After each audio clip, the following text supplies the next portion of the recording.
Hello and welcome to a special episode of the TSA podcast, live from LA, where we've got Alex Carroll and Will. I don't know your last name. That's a bit rude. Will. Last name withheld. Will Bunce-Edwards. Bunce-Edwards from Oddworld. We're just in the hotel room, and we're just going to talk a bit about what we saw at the show and what we liked, and how good Oddworld is. Hey, is this live? Well, it's recorded live in front of a large studio audience. Craig. Oh, we're just gonna And we have can to laughter on, aren't we? So yeah, and of course Blair's here and Teflon. You've heard me already. You can probably hear talking in the background. Mm. And I'm Peter as well. Apparently I have to introduce myself because you don't know me. Yeah. So Well, I don't know you. what should we Yeah, start what are you with? doing here? Why are you in a room? What should we... I just came here to clean the room. What are you... Lucky So what should we that I start didn't with? send you away. What was your favourite thing that you saw? We should outline that the two guys from Oddworld actually didn't see anything on the show floor except for new and tasty. I played Alien. Did you? Mm-hmm. I didn't play it. Okay, right. How was that? What about Alien? It was good. When did you get a chance to do that? Yesterday morning at about 9 o'clock. He snuck away while you were keeping good eye on the stand. That's why he was sat waiting for the GameSpot guy with the PS4. I thought, well, I'm bored, I'll go play Alien. It's good. Yeah? Can we It's a talk? proper Alien game? Yeah, it's creepy and lo-fi and scary. It's really cool, all the stuff on the screen's like slightly pixelated and it looks like... Noisy, right? Yeah. It's all VCR Yeah. based technology basically, which is like really weird when you now think about it. So you've got it's very analog visual noise to Yeah. screens and Very stuff true like to the original movie then. No. No? No. No. But my problem was that there was no headphones, so I had Yoshi's music in the background. So when the alien was chasing me, I was getting... Oh. It was That sounds like it would enhance the game rather than take away from it. that. That's actually because I think I've played the E3 build. I played that back in London. That's actually what the soundtrack's like. So It's very happy and cheery. So I yeah. didn't miss anything. Yeah. No. You just missed out on the alien screaming and then stabbing you through the chest. Before it stabs you in the through So the there's chest. only one alien in it, right? Yeah. There's only one alien, but like you can't kill him. You can't kill him at all. You have to just run away from him. I didn't kill it. So it's sort of like Amnesia kind of style It's horror. like Amnesia. And there are other enemies in the game, there's synthetics. Okay. The synthetics, there's human factions as well. Yeah. Human factions, aren't it? I thought it was on like just a spaceship. Yeah. No, it's a But space station. Yeah, Station. it's not like the Nostromo, it's a different... It's the Sevastopol. So as Sevastopol. God, I'm remembering so much stuff about this game. you know you played Dead Space. Yes. You know the regenerating enemy towards the end, so it's the alien kind of like that, like always chasing you and Spoilers. up amongst.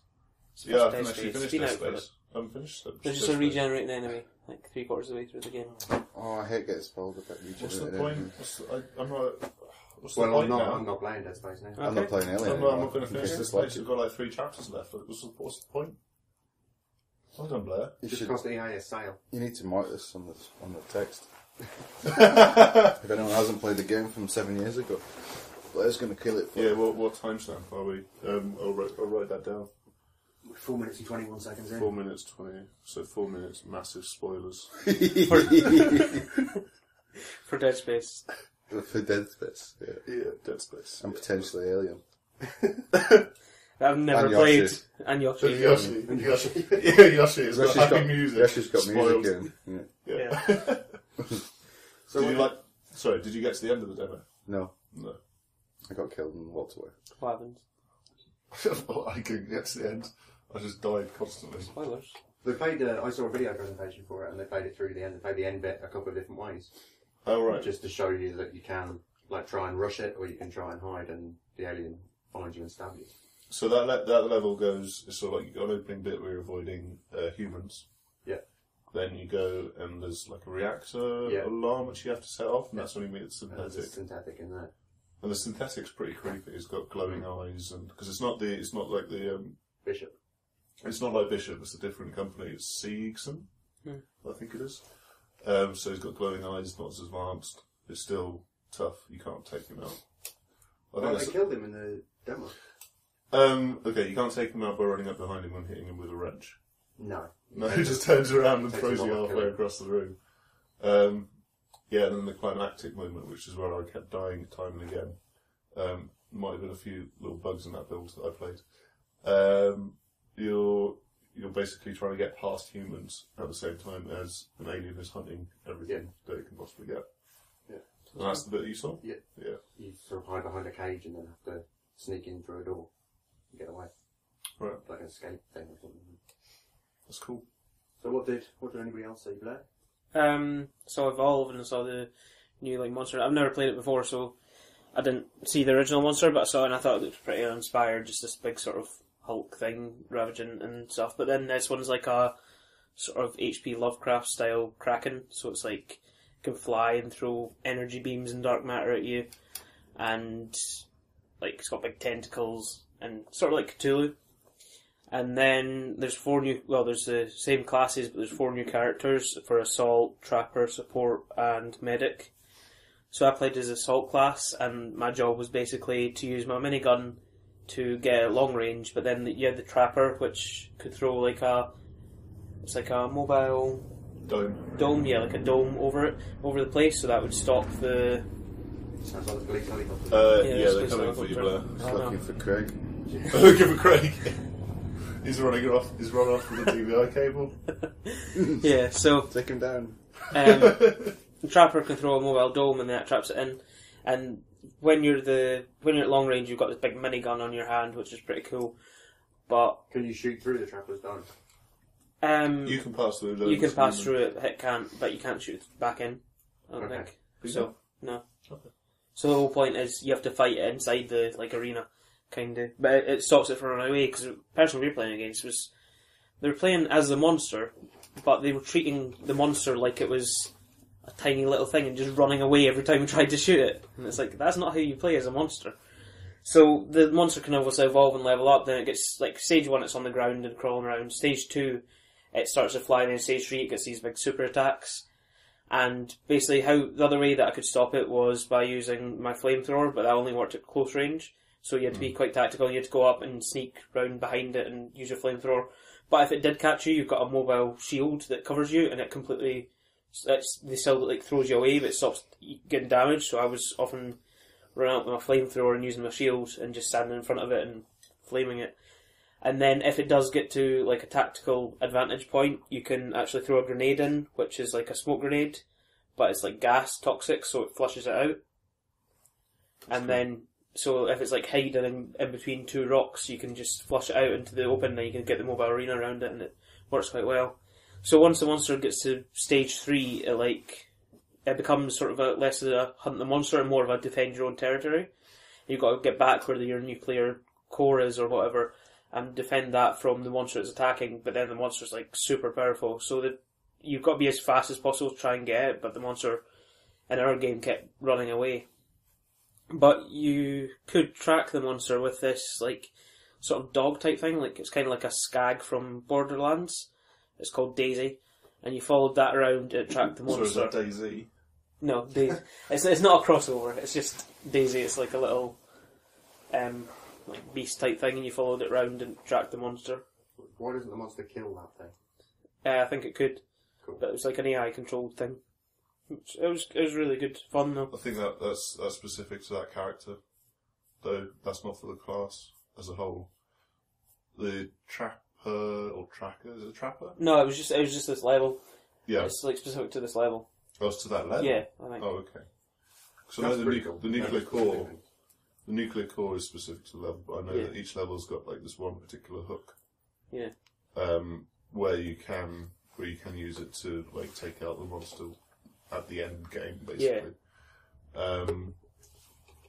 But yeah, what was your team? What was your team like? Did they work as a team? Definitely. Well, we healing people. we had a guy who was on the headsets, one of the developers, and he was telling us what we should do and how to use our things. So he was telling the Trapper to get the harp, because you've got harpoons, obviously, because it's a big Kraken beast type thing, even though you're not underwater.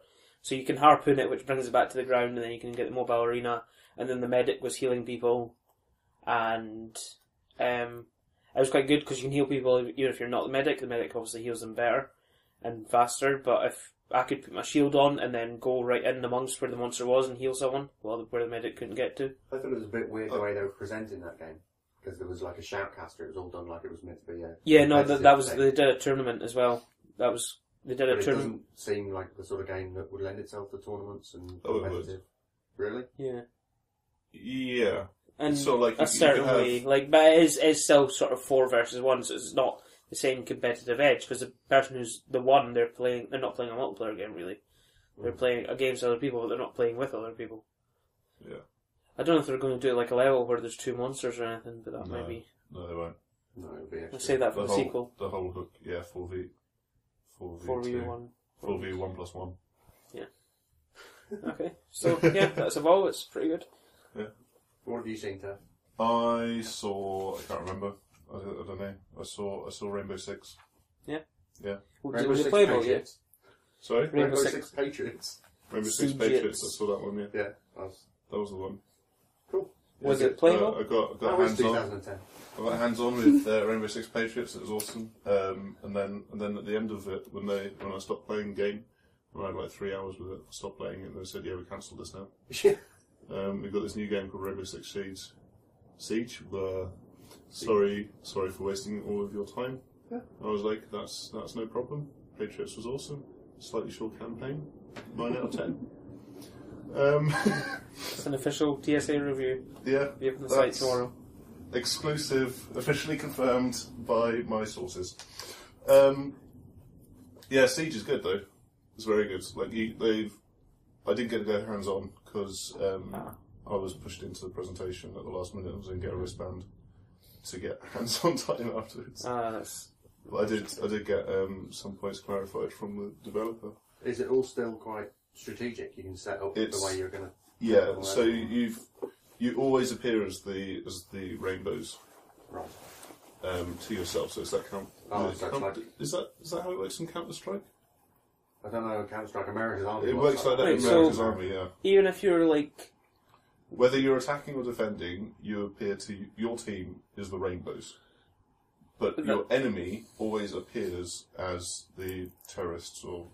Yeah, but if you're on the other team, then they see you as terrorists. That's it. I don't think that's really a good idea, because then there's got to be some like difference in the weapons, and there's got to be some like advantage to Not like really. there's like actually knowing that you're capturing this person for bad as opposed to capturing this person for good, and Well, no, from your it's point, not the same thing. one man's terrorist is another man's freedom fighter. So shut Yeah, up, right. Blair. Yeah, man. God, what's wrong with you? Che Guevara. No, It does, but when you're attacking and defending, you do have different gameplay. So, like the defenders, you're in this house, and you have to fortify it. So you're going around to windows and passageways. You're putting up barricades, which always, for some stupid reason, leave about 30 centimeters at the bottom clear. Okay. And that comes into play because the attackers, they should really cover that bit up, because the attackers have got these little drones. yeah, Rolly drones, which will just roll right under the That's barricades. kind of been a theme. There's these little like scuttery things that go on the floor and then blow up. They don't blow up. No. They get shot, and then if the terrorists or the defending rainbows spot them, then you can shoot them, and then they'll get taken out. The Division had that as well. They had like grenades that you could throw on the floor and they'd run. Yeah, they're quite cool.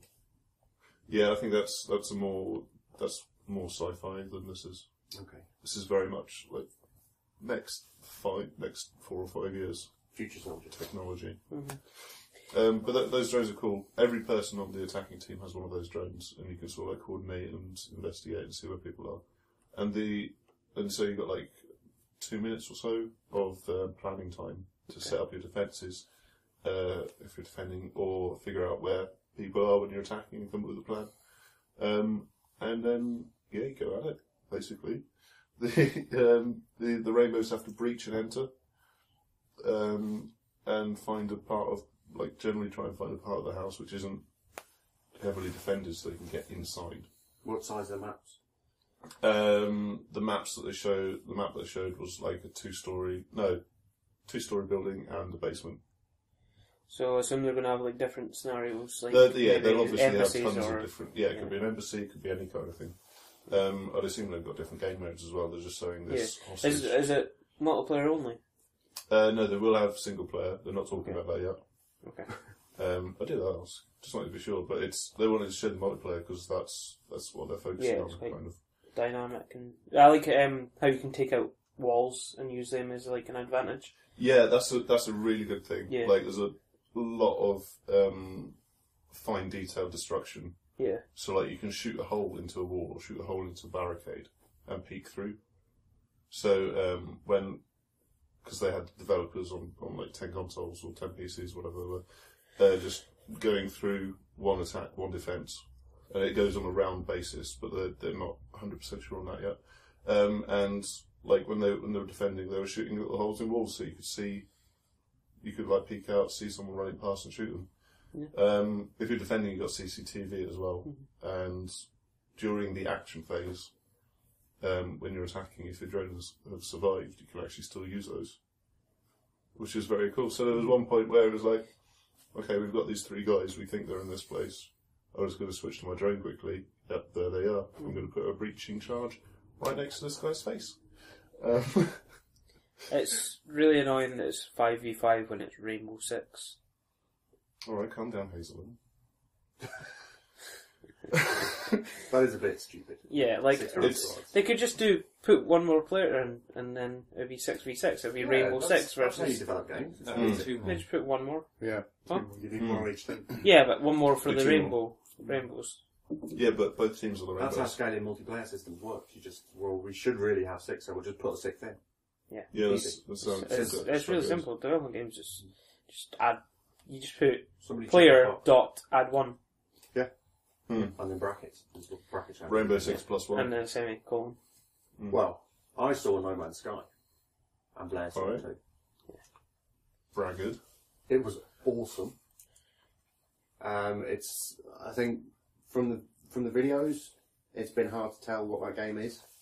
And Yeah, so- that was something that you were slightly worried about. Yeah. But we did ask Sean, and he gave us a massive response. So obviously we know. So you asked him, so is there an actual game to this? And you just Basically, went, yeah. yes! And then and then told us in Told us fine what it is. detail exactly what it is. Um, And So- now we forgot, so that's that end of that segment. And this is why Peter is talking about this and not you, Blair. so obviously the and- trailers, the videos that Shut we've up. seen of it, You shut and they talk about it being like an infinite universe, and you start with your own planet, and everything's procedurally generated. It's all done in quite a clever way that I don't really understand. But it was difficult to know what the game was going to be, what the purpose was. So that was basically like one of the first questions that we asked was, why are we flying around this universe? And the response basically was, Why not? Yeah, because you can do whatever you want. And you level your ship up, and you can level up as a player, and you can trade, and there's mining, so you can mine for resources. Zoology. Yeah, the zoology. He said that there's fuel is an expensive resource, so if you're flying between systems, that becomes quite expensive. And you can either trade and earn money to buy fuel, or you can mine it from planets. And then, so obviously, I assume you'll be able to mine it and sell fuel as well. And I assume like taking on like other spaceships and space stations will be sort of a bandit taking Yeah, fuel and stuff. yeah. So it kind of, and they don't shy away from the comparison. It's kind of similar to Elite in that sense, but I don't think it's going to be as complex as Elite, and it looks far more accessible. And then there's a whole planetary gameplay which is completely different. And then obviously far more colourful. And yeah, the surface of the planet stuff, you'll have a weapon while you're on the planet, but it's not. They said they wanted to avoid the trap of just taking like modern day weapons and making them more futuristic. So instead of having like a regular assault rifle, a lot of science fiction games just give you an assault rifle that shoots lasers. And they wanted to avoid that. So what you have is kind of like a tricorder from Star Trek, in the sense that it does pretty much everything. It does the mining, you can mine with it, and you can shoot people with it. And it scans things and all that sort of stuff. And then also you can upgrade that weapon to make it easier to do. So none of that sounds like a weapon. What does it Shoot actually people. do to kill people? Oh, it shoots people as well. You can With shoot people lasers? I don't know. They were, That was unclear. yeah. It does lots of different things. Okay. But yeah, it was kind of. I was a little bit worried that there wouldn't be much of a game there. That it would just be, But- like similar to like a Proteus thing, where you just exist in a world and then. But there's actually like What's the 5 point? different games. Yeah, but it's actually really in depth. There's loads of games. Yeah. So That's awesome. Make your own game, basically. Make your own very story. short. One of my favourite old Mac games was made by a company called Ambrosia SW, which stands for software, I think. This was back during the good old shareware days, and they had, and to enforce this, they had an in-game character called Captain Hector with this ridiculously difficult ship who would just come along and kill you every once in a while if you didn't buy the game. And it was this 2D sprite-based space game, and you just fly around. You could be a trader, you could be a pirate, you could join up various factions and do their story missions and stuff like that. It was very cool. Take on contracts and things. Yeah. Well, they said with No Man's Sky, it doesn't follow a path like Elite does, where the aim is basically to level up to become Elite, and then you finish. There's nothing more to do. Oh no, you can keep going, and you can change. Like if you are specialising in combat, you can do that for several hours, and then change your mind and go and trade in, get a different ship, and be a trader. But it's sticking to the ship, is it? Is that? Yeah, you're just a guy, and then you can get yourself a better ship. Yeah.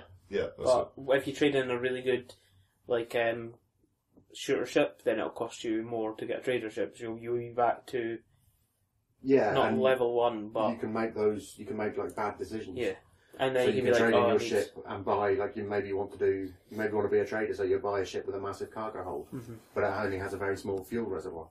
Yeah. And then you'll play that for an hour or two and realise that it was a massive mistake. And have to sort of start that just brings me to one of my bitterest memories from the first Escape Velocity, where I had this awesome ship and my brother convinced me to buy a big trading ship and convert all the cargo space to lasers. And it was shit. Yeah.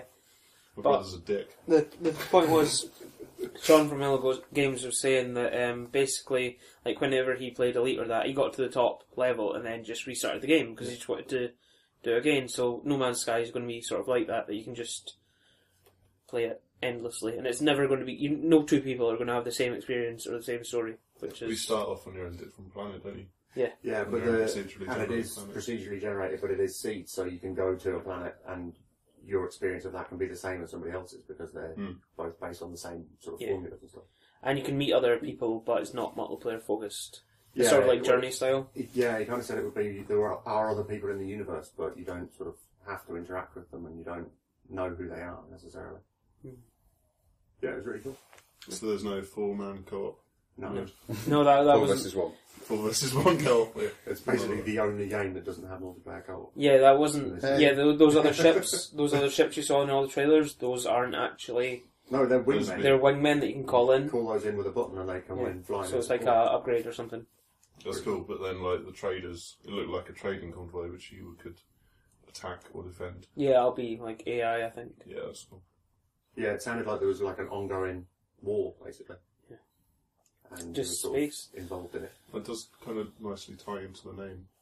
Yeah. No Man's Land, No Man's Sky. Yeah, that's cool. And he said because it's all timing based, he was a little bit late leaving the planet.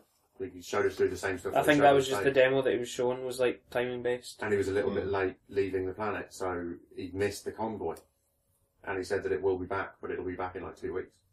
Yeah. Right. So. And you didn't opt to stick around? Yeah, we're still there. Yeah. You're still there? Live from Hello Games. Wait, where is he then? Is he in the bathroom? I didn't know he's in the bathroom. He's under the bed. Is he under the bed? Fucking hell. Jesus. So we should probably move on and talk about new and tasty. Should we? Yeah. Yeah. Well, what games have you guys seen? Apart from Alien? Just new and tasty, isn't it? Yes, 3 days of showing everybody the game. Is it good? 2 days, 3 days. 3 days. Yeah. Feels like longer. Feels like a month. Yeah. Are you still enjoying the first couple of areas? Well, it would have been... it's nice to show people other areas. Yeah. First 3 are very nice. Cool.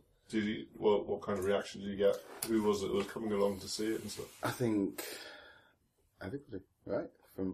Yeah, we've got a good mix of people who've never played Oddworld, right. Some who'd played it long ago, and some who were big fans. Some played So we played it on the way over. on the way over to the stand on the Vita. So we got a real cross section of players, most of which really liked it. Cool. I think we'll soon find out when they write about it, right? Yeah. And we did 2 live shows, one via Sony and one via GameSpot, which seemed to go down really well. Yeah. What was the story with? Because you had a good anecdote with the It was more of a panic yeah. build. Panic build. I'll Whereas forgive you that one. I'll forgive you that portmanteau. I'd forgotten to give GameSpot the game the day before. Woke up in a cold sweat about 4 in the morning, panicking. Grabbed RPS4 with a very out of date build as a backup. Ran to GameSpot and managed to get the guys in the office to upload it to Amazon, and we grabbed it, and it worked just fine with about an hour to spare. Mm-hmm. Whilst that was happening, I went to play Alien. Yeah. So it was fine. So it all worked out nicely. Have you seen much reaction yet? Has there been much? I've seen reaction to the videos on the YouTube and on the fan forums. Yeah. Right? Yeah. But there's only been one written preview at this point, I think. So hopefully we'll see next. I guess everyone's writing up. What's the fan forum reaction been like? Mostly great. Mostly great. I think people have issues with Abe's speed and a few noises. Yeah, but they haven't played it yet, so Right. they don't know what it's like to Yeah, get so their hands on. the problem is that we've sped Abe up since last year, but he closely matches Odyssey better now, even though the animation is smoother, so he looks quicker. But I think because you're not playing it, it kind of looks like he's darting about, but when you're in control, it doesn't feel like that. It feels fine. No, it didn't feel fast at all. Right. But it's as fast as you want it to be. If you want to sneak and crawl about and stuff, you can. I suppose that's the problem with like remaking a game that so many people are so invested in. So many people like really love it and know it so Thankfully. closely. Yeah. Which is a good thing. It's Yes. kind of a double-edged sword because it means that you can't move away from that too much. I mean, it's still Odyssey, but it's the Odyssey that Lone would have made in 2014, I think. That's good. So because we wanted to add more danger, so the power mites are quicker and they're hunting packs properly now and stuff, so we had to make it faster. So when he starts running, he hits a certain speed, but as you keep running, he gets faster. So there's some levels where you need to outrun scrabs and you need to be running at full speed. And if you slow it down anymore, you're just going to get eaten. It makes it more difficult. Right. I think some of the reaction must come from that, although you have updated a lot of it, like you've got rid of the like set screens and in most places there's still fixed screens when we want to add that drama. Yeah, because you've kind of moved away from that in general, but it's still very, very close to the original game, as opposed to like a reimagining of, I don't know, let's say Crackdown.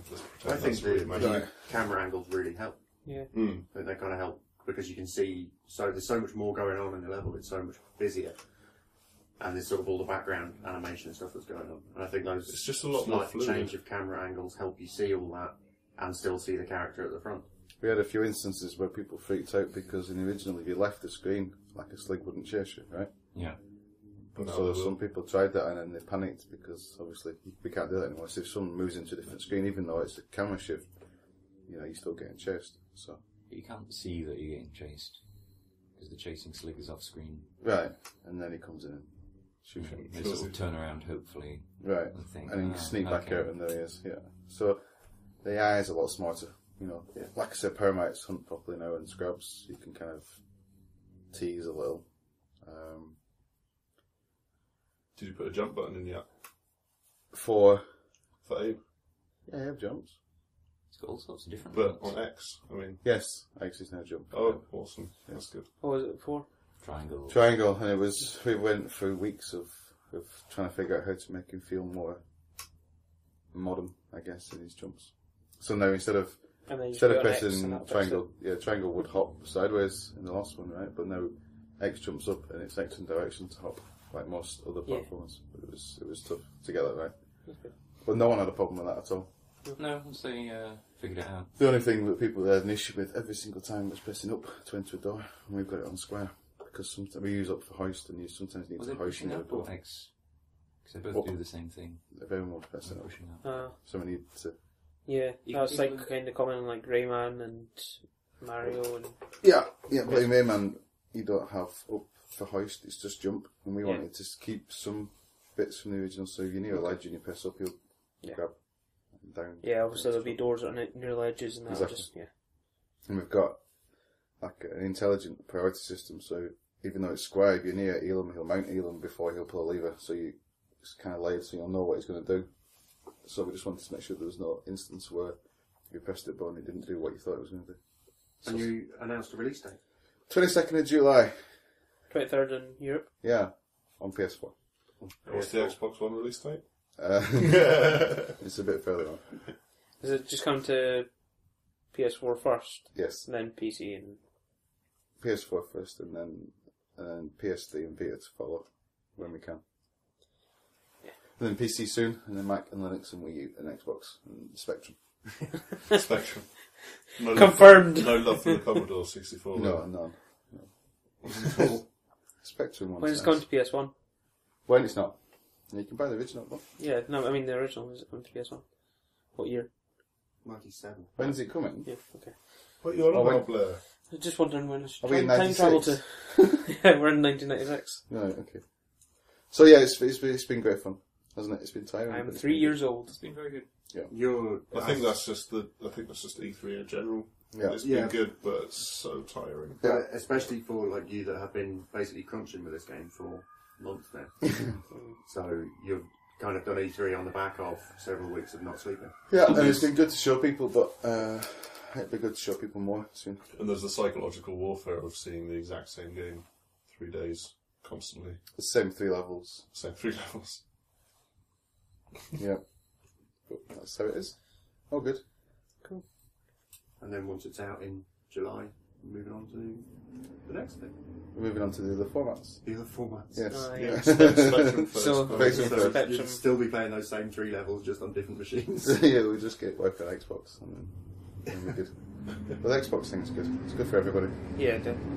Yeah, I think that's, I mean, a lot of PlayStation fans see that announcement and think that they wanted it to be a PlayStation exclusive, maybe, but exclusives don't really help anyone. They don't really help When balance it's a- sheets. Yeah, when it's a Really. third-party publisher. Yeah. What you want is for you guys to make enough money with this game that you can make the next one. Yes, exactly. And then we'll all get the next one, and that's Right. fantastic. Yeah. So, what else? Did we see anything else that we should talk about, especially? No, everything else was rubbish. Yeah, all of our games are terrible. You saw Drive Club. I did see I Drive saw Club. the weather in Drive Club, which is something new. Got a very in-depth show of the weather systems and how that works in Drive Club. Drive Club looks absolutely amazing, like unbelievably amazing.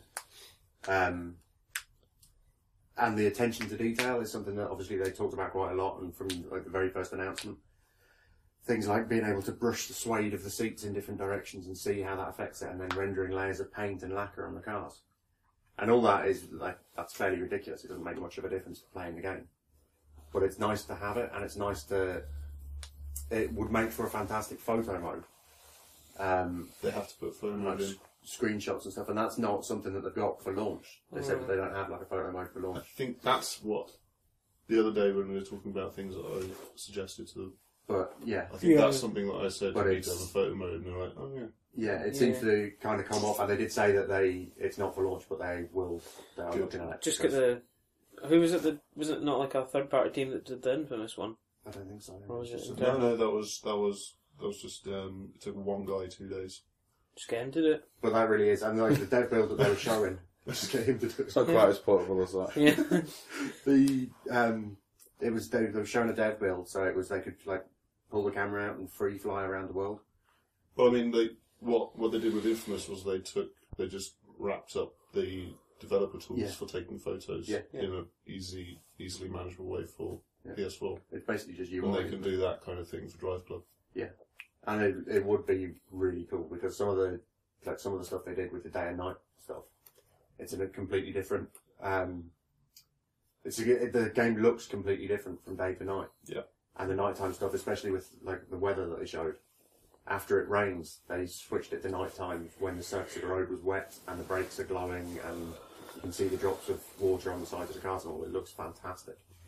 And so that weather works.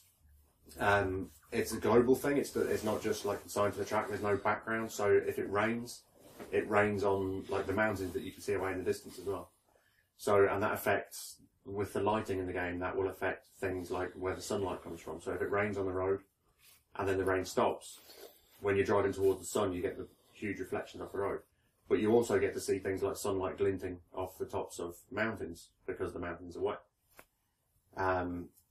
and it affects the way you're driving because if you're driving inside the car, and all the cars in the game have like cockpit view, they all have the insides modelled as well. They've got several cockpit views, which Yeah. are good. Yeah, They've got whole range of like views. dashboard views, so you don't see the steering wheel inside. Yeah. You know, in case you've got your own fucking steering wheel and your own hands. Yeah. Sorry, that's just a slight pet peeve that I have with some racing games.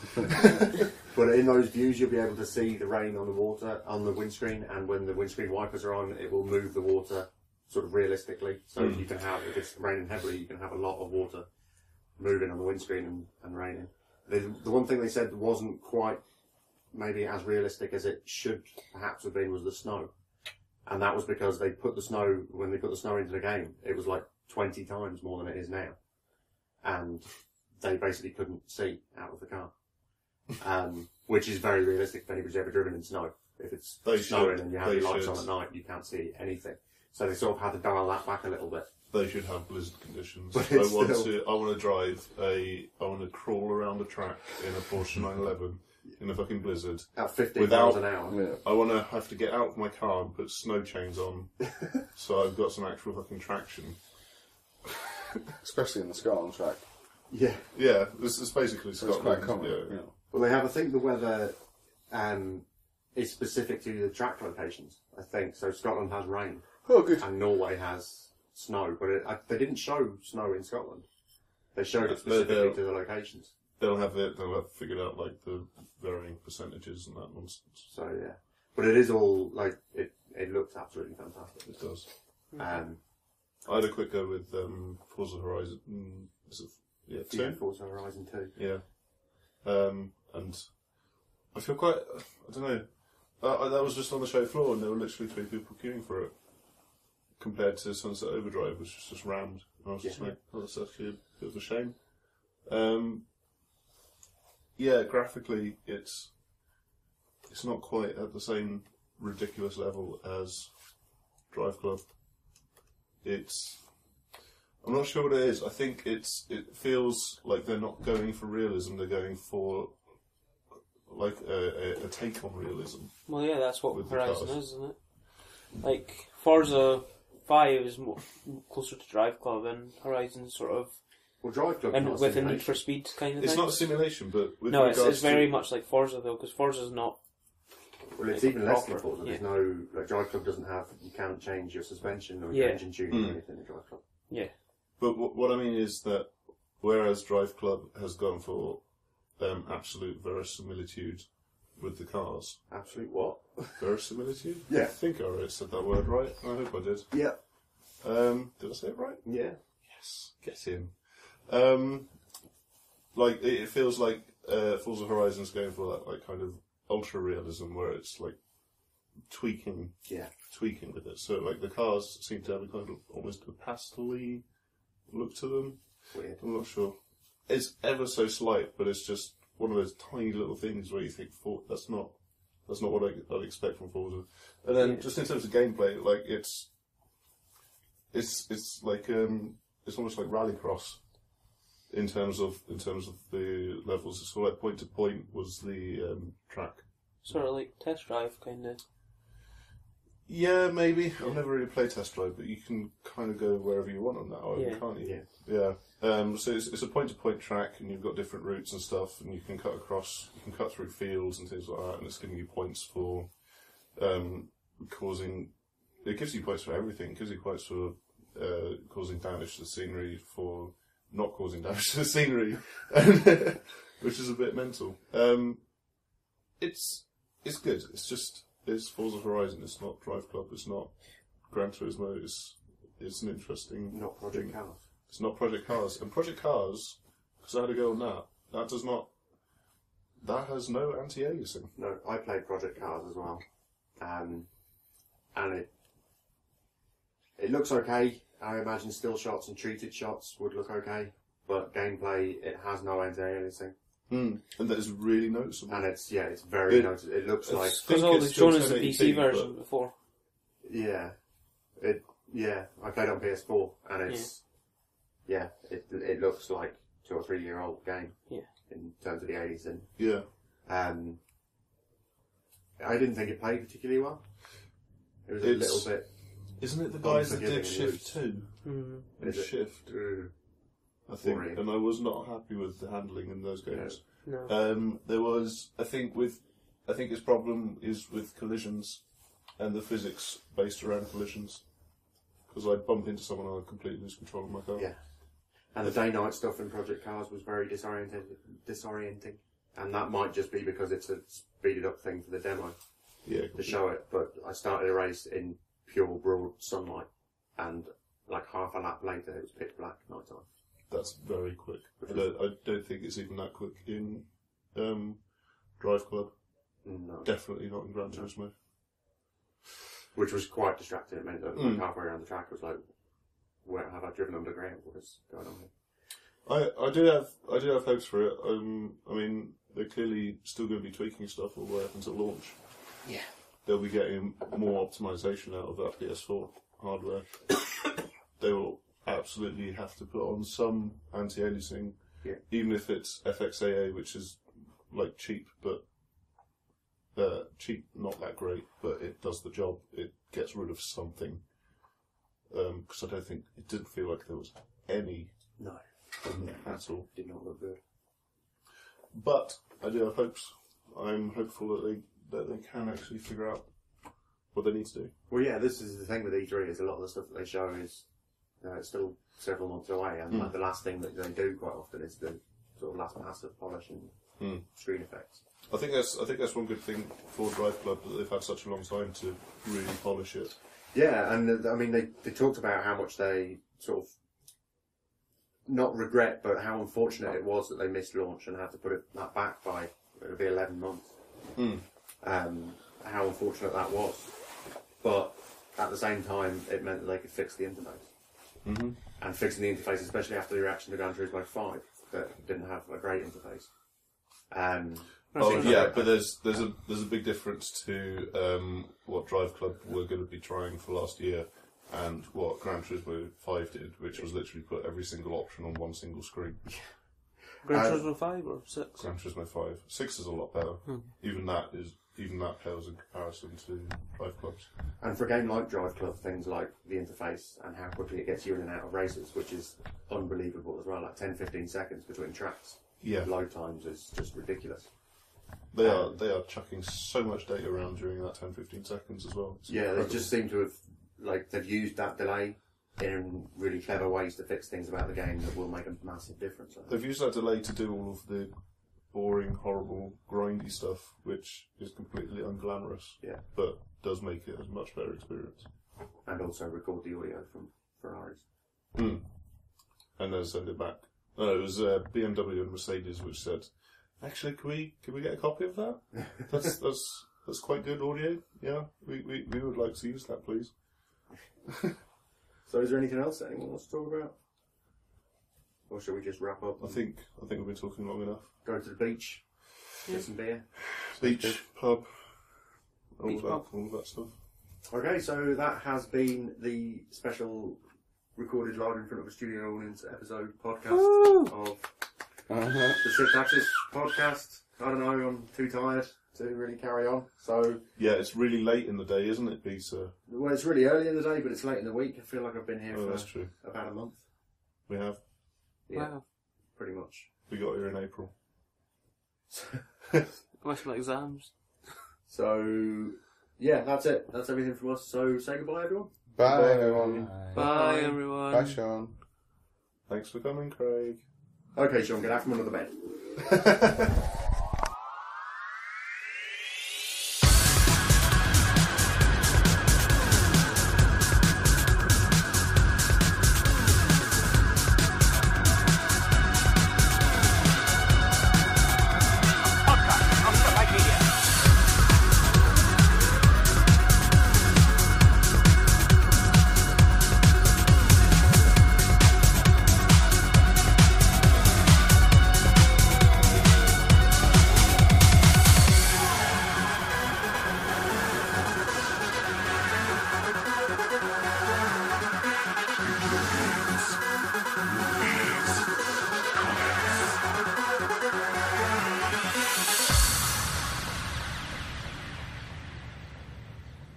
want us to interview about Oddworld? No, I really don't. I've got enough of that all week. Can we ask you how it's gone on the stand? No.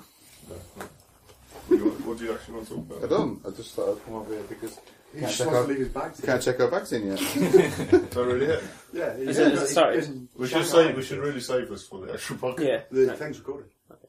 Well, We're well, starting. Well, no, we'll start with the intro, right? This is So, our super professional intro. introduce us. It's Right. going well. So what? We're already going. Hi, I'm Blair from TSA, and Hello, nice to meet you. yeah, Prince. Is that going to reach? No, it's... Thanks for coming. yeah, Blair. that's fine. Right, okay. Yeah, right. Here we Is go. this going? Are we ready? I don't know. I'm not. Are we going to do the countdown recording? Are we going to leave this in? Can we leave this in? Recording. Yeah, I'm recording. I think you should start again.